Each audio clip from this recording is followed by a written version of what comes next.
నమస్తే, welcome to IG media. నేను మీ మాధురి. ప్రస్తుత కాలంలో ఏజ్తో సంబంధం లేకుండా 20 నుంచి 30 ఏళ్ళు, 30, 40 ఏళ్ళ నుంచి 80 ఏళ్ళ వాళ్ళ వరకు ఉండే ప్రాబ్లమ్స్లో మెయిన్ ప్రాబ్లం ఏంటి అంటే కీళ్ళ నొప్పులు. ఏ ఏజ్లో చూసినా ఈ కీళ్ళ నొప్పులు అనేవి ఎక్కువగా కనిపిస్తూ ఉన్నాయి. అసలు ఈ కీళ్ళ నొప్పులకి కారణాలు ఏంటి? ఒకవేళ ఈ కీళ్ళ నొప్పులు వస్తే మనం ఏ డాక్టర్ని అప్రోచ్ అవ్వాలి? ఈ కీళ్ళ నొప్పులకి బెస్ట్ ట్రీట్మెంట్స్ ఏమున్నాయి? ఈ కీళ్ళ నొప్పులు అంటే ఎందుకు వస్తాయి? ఇవన్నీ డీటెయిల్గా చెప్పడానికి మనతో పాటు ఉన్నారు doctor Meenal Chandra, doctor of pain management. ఆమెను అడిగి డీటెయిల్గా తెలుసుకుందాం. నమస్తే డాక్టర్. నమస్తే అండి. డాక్టర్, మనకి ఎక్కువగా కీళ్ళ నొప్పులు అనేవి చాలా తక్కువ ఏజ్లోనే వస్తూ ఉంటాయి. అసలు ఈ కీళ్ళ నొప్పులు రావడానికి మెయిన్ రీజన్ ఏంటంటారు? सो जो जॉइंट पेन्स होते हैं उसका मेन रीज़न जॉइंट के अंदर जो कार्टिलेज होता है, गुज्जू होता है, वो घिसने की वजह से होता है.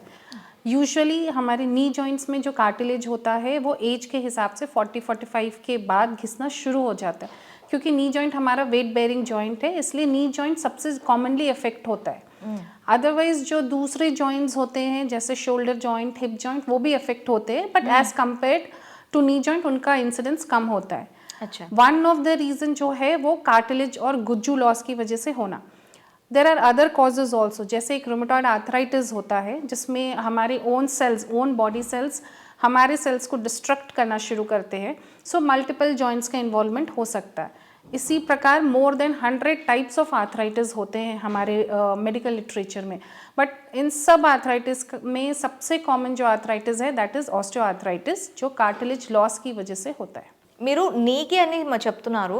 ఈ నీ అనేది కాకుండా ప్రతి జాయింట్కి కూడాను ఈ కార్టిలేజ్ అనేది ఉంటుందా? గుజ్జు అనేది ఉంటుందా? हाँ, हर जॉइंट में कार्टिलेज रहता है. कार्टिलेज क्या करता है? कार्टिलेज एक प्रोटेक्टिव टिश्यू है जो हमारे बोन्स को प्रोटेक्ट करने के लिए होता है. पर जब भी हम वो कार्टिलेज को स्ट्रेन होता है तब वो कार्टिलेज एज के हिसाब से घिसना शुरू हो जाता है. तो शोल्डर में भी कार्टिलेज रहते हैं, ankle joint, hip joint, every joint, बड़े जॉइंट, छोटे जॉइंट, सब में कार्टिलेज रहता है. वो एज के हिसाब से घिसना शुरू होता है. बट जिस जॉइंट में ज़्यादा स्ट्रेन पड़ता है, जिसमें ज़्यादा स्ट्रेस होता है, वो जॉइंट का डैमेज की वजह से सिम्टम्स जल्दी आते हैं. ఇప్పుడు మనం చూస్తూ ఉంటే 20 ఇయర్స్, 25 ఇయర్స్, 30 ఇయర్స్ చాలా చిన్న ఏజ్లోనే ఈ కీళ్ళ నొప్పులు అనేవి, ముఖ్యంగా నీ జాయింట్ పెయిన్స్ అనేవి మనం ఎక్కువగా చూస్తున్నాం.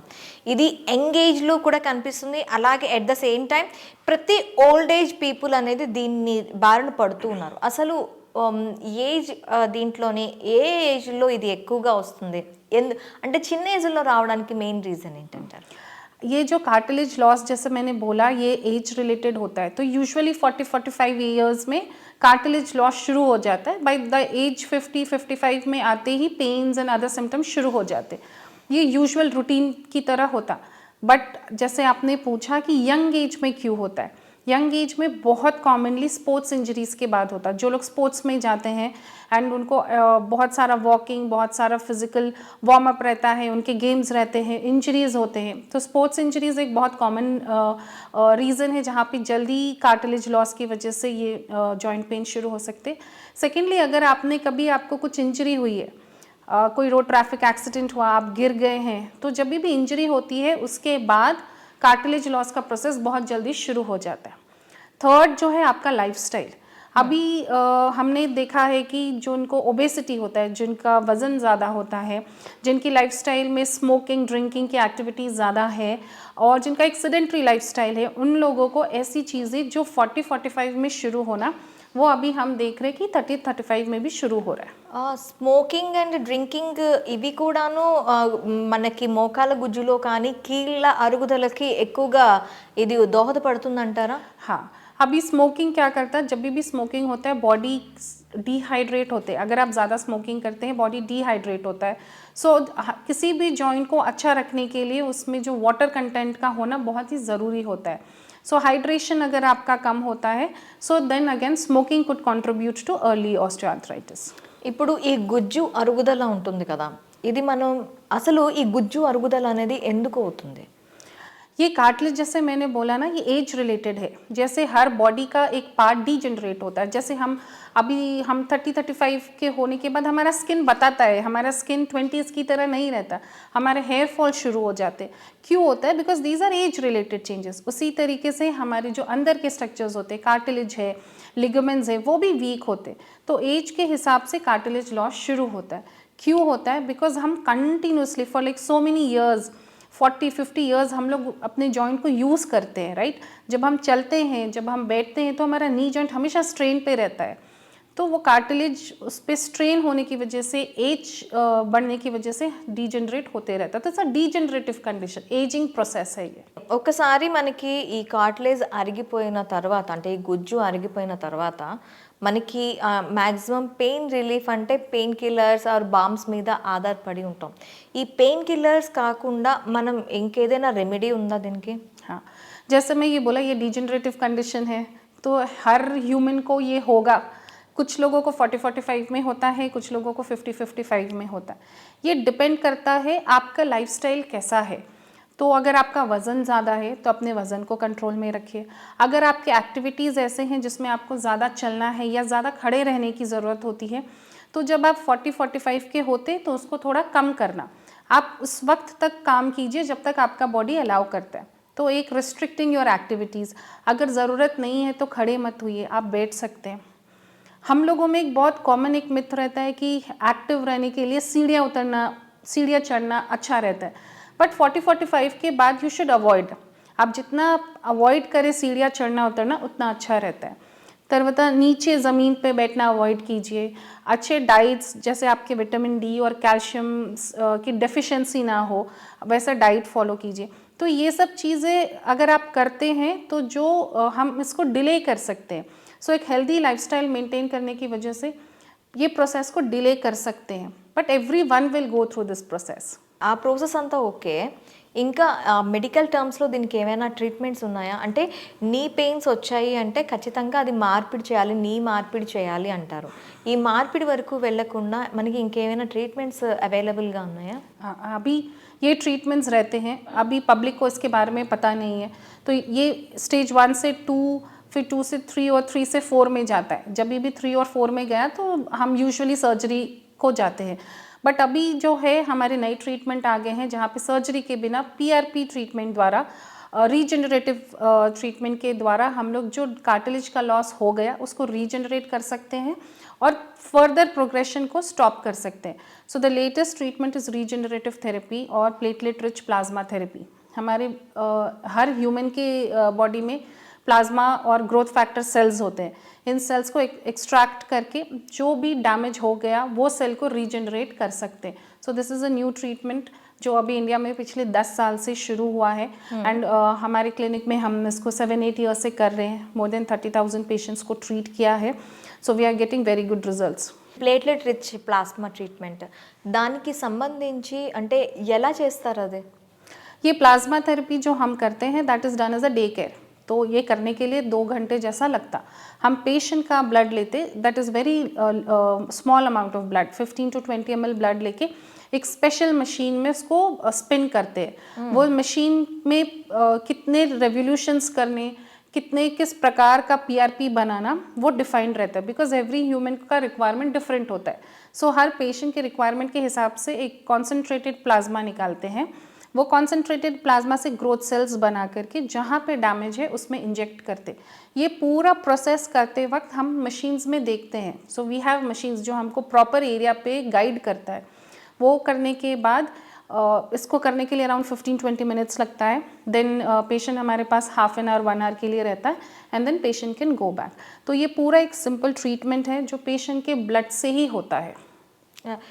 ఇప్పుడు పేషెంట్ నుంచి బ్లడ్ తీసుకుంటారు కదా, అలా కాకుండా బయట వాళ్ళ నుంచి బ్లడ్ తీసుకొని చేసి, అంటే పేషెంట్ కొన్ని కండిషన్లో HB లెవెల్స్ తక్కువ ఉంటాయి, అలాంటి వాళ్ళకి బ్లడ్ తీసేస్తే ఒకవేళ వాళ్ళకి బ్లడ్ లాస్ ఎంత అవుతుందో మనకి సేమ్ యాజ్ మళ్ళీ ఆ బ్లడ్ రావడానికి కూడా అంతే టైం పడుతుంది.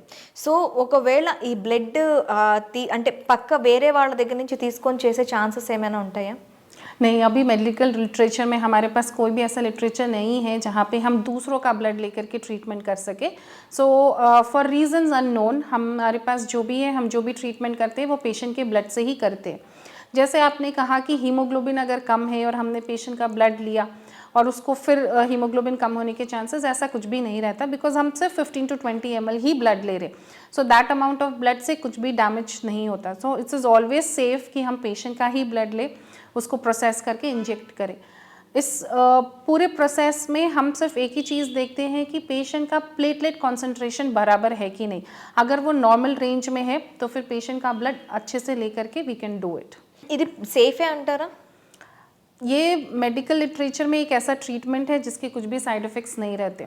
अभी हमारे मेडिकल लिटरेचर में बहुत सारे ट्रीटमेंट्स हैं, सर्जरीज़ हैं, नॉन सर्जरीज़ हैं, इंजेक्शंस हैं, पर हर एक प्रोसीजर का, हर एक ट्रीटमेंट का छोटे थोड़े बहुत साइड इफ़ेक्ट्स रहते हैं। बट ये पीआरपी ट्रीटमेंट जो है, दिस इज़ द सेफेस्ट, क्योंकि हम पेशेंट के ब्लड से ही ले रहे, कुछ भी बाहर से मेडिसिन, कुछ भी बाहर से कोई दूसरी मेडिसिन ऐड नहीं कर रहे। तो दिस इज़ द सेफेस्ट, ये सेफेस्ट ट्रीटमेंट है मेडिकल लिटरेचर में। ఇది చేసేటప్పుడు పెయిన్ ఉంటుందా? ఎలా చేస్తారు ఇది అసలు? ये पेशेंट को पहले हम लोकल एनेस्थीसिया देते हैं, एक छोटे से नीडल। आपने वैक्सीन लिया होगा तो वैक्सीन लेने के लिए एक छोटा नीडल यूज़ करते, वैसा ही नीडल से हम पहले लोकल एनेस्थीसिया देते और उसके बाद वैसे ही एक नीडल से इंजेक्ट कर देते। तो कुछ भी दर्द नहीं होता, इट इज़ जस्ट एक प्रिकिंग सेंसेशन होता है, दैट्स ऑल।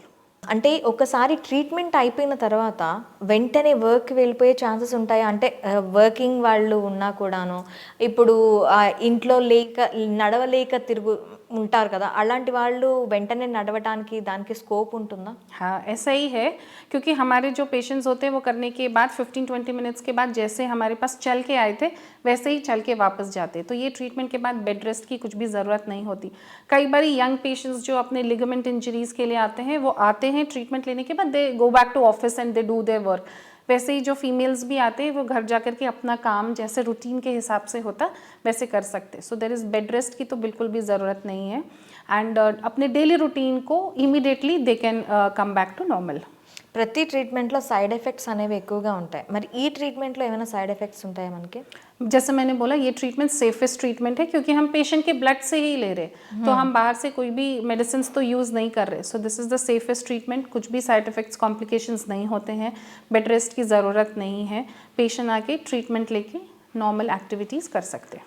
అందరు పేషెంట్స్కి, అంటే అన్ని వర్గాల పేషెంట్స్కి, ఇప్పుడు చిన్న పిల్లల దగ్గర నుంచి, అంటే నేను ఇప్పుడు 20 years 30 years వాళ్ళ దగ్గర నుంచి 80 years వాళ్ళకి వరకు కూడాను ఈ పిఆర్పి ట్రీట్మెంట్ తీసుకోవడం కరెక్టే అంటారా? नॉट 80, अप टू 99 100 ईयर्स वाले को भी हम ऐसे ट्रीटमेंट करते। तो रिसेंटली लास्ट मंथ हमारे पास 99 ईयर्स के पेशेंट आए थे, उनको भी यही ट्रीटमेंट करते, क्योंकि platelet rich plasma treatment age related का कुछ भी रिलेशन नहीं है।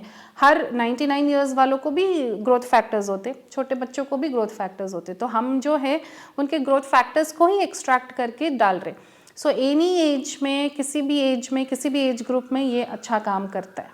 ఇప్పుడు 20-30 years 40 years ఒకసారి ట్రీట్మెంట్ తీసుకున్నారు, మళ్ళీ వాళ్ళు రెగ్యులర్గా ఈ ట్రీట్మెంట్ తీసుకోవాల్సి ఉంటుందా? ఒక్కసారి తీసుకుంటే ఈ ట్రీట్మెంట్ సరిపోతుందా? ఎన్ని సిట్టింగ్స్ ఉంటుంది ట్రీట్మెంట్? ये जो सिटिंग्स होते हैं ये पेशेंट की कंडीशन के हिसाब से होते हैं। कुछ लोगों को 2-3 सिटिंग्स लगते हैं, कुछ लोगों को 1-2 सिटिंग्स में भी इनफ हो जाता। सो डिपेंडिंग अपॉन कितना डैमेज है उसके हिसाब से नंबर ऑफ सिटिंग्स डिसाइड होता है। And this is a long term solution, कि 1 साल के लिए 2 साल के लिए नहीं है, it's a long term solution. ये 10 साल 15 साल लाइफ लॉन्ग भी चल सकता है। तो अगर सपोज 10 ईयर्स के बाद अगर आपको फिर से ऐसे लगा कि थोड़ा पेन शुरू हुआ, तो हम फिर से इसका एक शॉट कर सकते हैं। So it is a long term solution, and अगर कभी ज़रूरत पड़ी तो बाद में भी उसको रिपीट कर सकते हैं, क्योंकि ये कुछ भी सर्जरी जैसा नहीं है, इसमें कुछ भी काटने की ज़रूरत नहीं है। एक छोटे से इंजेक्शन से आपका प्लाज्मा बना के इंजेक्ट कर सकते हैं। పిఆర్పి ట్రీట్మెంట్కి ఎందుకు వెళ్ళాలంటారు? पीआरपी ट्रीटमेंट करने के लिए बहुत सारे रीजंस रहते हैं। जैसे मैंने बोला, कार्टिलेज लॉस एक डिजेनरेटिव कंडीशन है, स्पोर्ट्स इंजरीज जहाँ पे आपकी इंजरी के बाद लिगामेंट इंजरी हो गई, मसल इंजरी हो गई, टेंडन इंजरीज हो गए, तब करा सकते हैं। बहुत सारे कॉमन कंडीशंस हैं, जैसे फ्रोजन शोल्डर है, जैसे डायबिटिक्स में फ्रोजन शोल्डर बहुत कॉमन होता है, जॉइंट रिस्ट्रिक्ट हो जाते हैं, तब हम कर सकते हैं।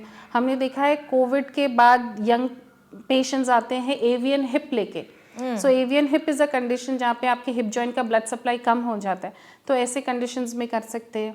टेनिस एल्बो, प्लांटर फेशियाइटिस, सो ऐसे बहुत सारे कंडीशंस हैं जहाँ पे हम पीआरपी करके इमीडिएटली जितना डैमेज हुआ है उसको रिकवर कर सकते हैं। ఇప్పుడు మీరు మజిల్ పెయిన్కి కూడా పిఆర్పి అన్నారు. అంటే మనం కీళ్ళ నొప్పుల గురించి అక్కడ గుజ్జు అరిగిపోవటం వల్ల వచ్చే నొప్పులకి పిఆర్పి చేస్తామన్నాం. ఇప్పుడు మజిల్స్లో కూడాను ఈ గుజ్జు అనేది ఉంటుందా? దీని ప్లేస్మెంట్స్ ఉంటాయా? मसल्स जो होते हैं ये जो है हमारे बॉडी को स्ट्रेंथ देते हैं एंड सपोर्ट देते हैं। तो जब भी हम मसल्स को अंडर यूज़ करते हैं या मसल्स को ओवर यूज़ करते हैं तब मसल हमारा स्ट्रेन पे चला जाता है, तो तब हमें उसको रिपेयर करने की ज़रूरत पड़ती है। मसल एक ऐसा स्ट्रक्चर है या मसल पेन एक ऐसा पेन है जो बहुत ही हम अंडर एस्टिमेट करते कि ये मसल का पेन है, ठीक हो जाएगा। बट अगर वो उस मसल में कंटिन्यूसली स्ट्रेन हो रहा है, कंटिन्यूसली हम उस पर लोड डाल रहे हैं, तो वो कभी कभी मसल फाइबर्स टेयर भी हो सकते हैं। तो अगर ऐसा हुआ तो उसको रीजनरेट करना, रिपेयर करना बहुत ही मुश्किल है। तब हम लोग पीआरपी के द्वारा इसको करते। मसल में कुछ भी कार्टिलेज नहीं रहता, कार्टिलेज हमेशा जॉइंट्स में ही रहते हैं। सो मसल में मसल फाइबर्स रहते हैं, वो फाइबर्स डैमेज हो जाते हैं।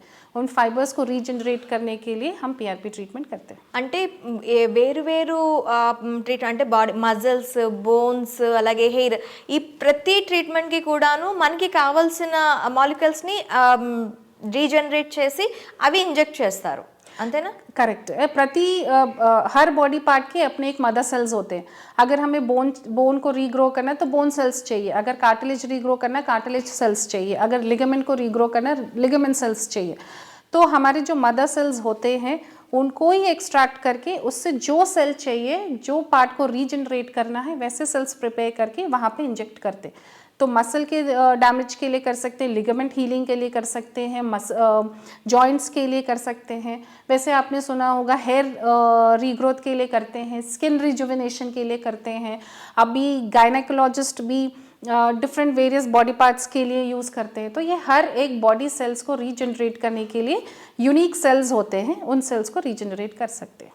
అచ్చా, ఇప్పుడు మీరు మజిల్స్ ఇలా చెప్పారు కదా, సమ్ టైమ్స్ బోన్ విరిగిపోతుంది. ఇప్పుడు మన కేసీఆర్ గారు తీసుకున్నట్లయితే హిప్ బోన్ విరిగింది, దాన్ని రీప్లేస్మెంట్ చేశారని. అలాంటి కండిషన్ అంటే బోన్ కంప్లీట్గా విరిగిపోయిన టైంలో ఈ పీఆర్పీ ట్రీట్మెంట్ అనేది పనిచేస్తుందా? नहीं, ये ट्रीटमेंट उस कंडीशन के लिए नहीं है। जब भी बोन फ्रैक्चर होता है तब बोन फ्रैक्चर के लिए उसको जॉइन करना पड़ता, तो वो जॉइनिंग के लिए कभी रॉड्स लगाने पड़ते हैं, कभी सिर्फ प्लास्टर और कास्ट से हो जाता है। तो पीआरपी का यहाँ पे कोई रोल नहीं है। बोन फ्रैक्चर के लिए देयर इज़ अदर ट्रीटमेंट जो करना पड़ता। అంటే పీఆర్పీ అనేది మెయిన్గా దేన్ని టార్గెట్ చేసి చేస్తారు? पीआरपी डीजनरेटिव कंडीशंस जहाँ पे आपके जो स्ट्रक्चर्स है जब वो डीजनरेट हो गए हैं या फिर उसमें छोटा सा टेयर है उसको रीजनरेट करने के लिए, उसको रिपेयर करने के लिए करते हैं। Thank you doctor, thank you very much. Thank you so చూసారు కదా, పీఆర్పీ ట్రీట్మెంట్ ద్వారా కీళ్ళ నొప్పులే కాదు కండరాల నొప్పులు కూడా తగ్గించవచ్చు అని చెప్తున్నారు. సో ఇది ఇవాల్టి అంశం. మరొక అంశంతో మీ ముందుకు వస్తాం. Stay with us.